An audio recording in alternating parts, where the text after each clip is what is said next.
Assalamu alaikum masu kallon mu da sauraro, barkanmu da haka, barkanmu da wannan lokaci. Ga matan Kannywood wanda suka fi kowa ɗaukaka da kyawawan fuska da kyawawan halaye da kuma kuɗi a Instagram da zuwa Twitter da kuma TikTok gabaki ɗaya.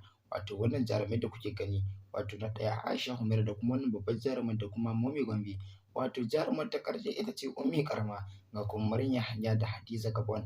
Wato wa'annan jarumai da kuke gani suna da kuɗin gaske a masana'antar Kannywood, kuma suna ɗaya daga cikin wato matan Kannywood wanda aka fi so a shekarar nan wadda muke cikinta a yanzu. Wato kuma suna ɗaya daga cikin matan da tauraruwarsu take haskawa wannan 2014 ɗin nan. To mai sauraro, kada ku mance wannan jarumai suna ɗaya daga cikin kyawawan 'yan mata wanda a yanzu, tsaka a yanzu, babu wasu 'yan mata sama da su wanda suka fi su kuɗi a kafafen sada zumunta irin su Instagram, su Twitter, su ma Facebook da kuma YouTube gabaki ɗaya.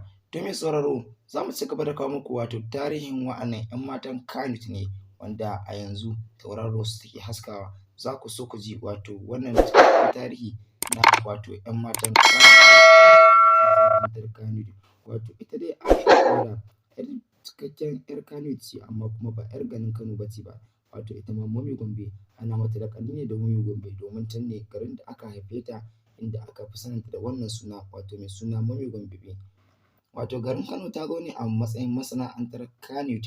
To mai sauraro, za mu ƙaro muku taƙaitaccen labari. Idan kuna so ku ci gaba da samun wato wannan labari da ɗumi-ɗumin shi, ku ci gaba da kasancewa da tashar mai albarka mai suna Hausa 24 TV don sama muku wato gurbin zama a inda kuke so. Mun gode. Jaruma Ummi Karama jaruma ce wato wadda ɗaukakarta ba ta bayyana ba, wato har sai da ta bayyana sunanta wato a cikin fim ɗin wato mai dogon zango mai suna Labarina, wato inda jarumar ta fito a kyakkyawan sunanta, wato tana da kyakkyawan halaye a cikin fim ɗin. Shine tauraruwarsu ta fara haskawa tun daga nan, daga bisani kuma ta zo ta fim ɗin wato mai suna Sanda, shi ma yana da dogon zango.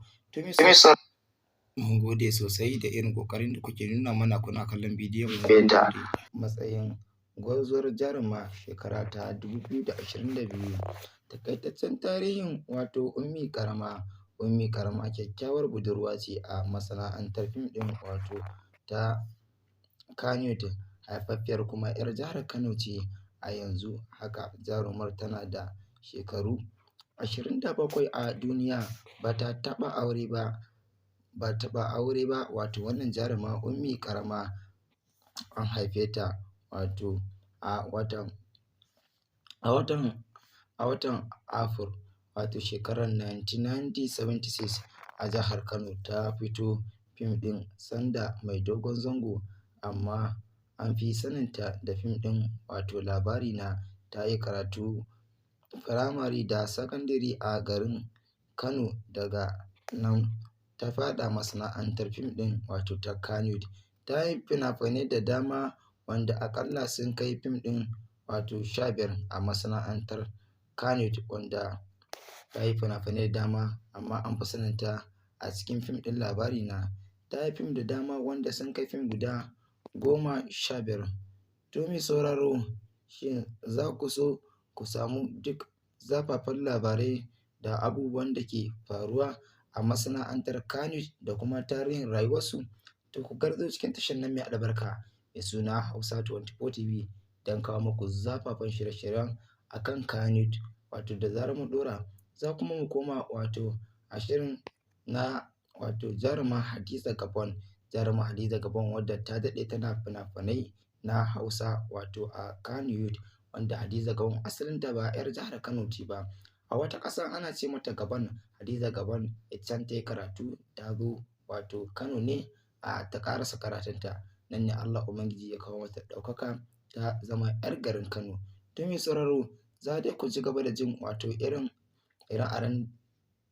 abin da suke faruwa a Kannywood da kuma tarihin rayuwarsu. Kada dai ku mance tashar mu ce mai albarka mai suna Hausa 24 TV. Muna so ku daure ku danna mana subscribing, sannan ku danna mana alamar ƙararrawa, domin ta hakan ne muke ganin za ku dinga nuna mana wato soyayyar da ke tsakaninmu da ku. Ta hakan ne kaɗai za ku dinga samun shirye-shiryen a kan lokaci da zarar mun ɗora. Kuma sauraro, ga shi dai mun koro a cikin shirin, amma kuma lokaci bai bamu mun ƙarasa ba. Mun gode sosai.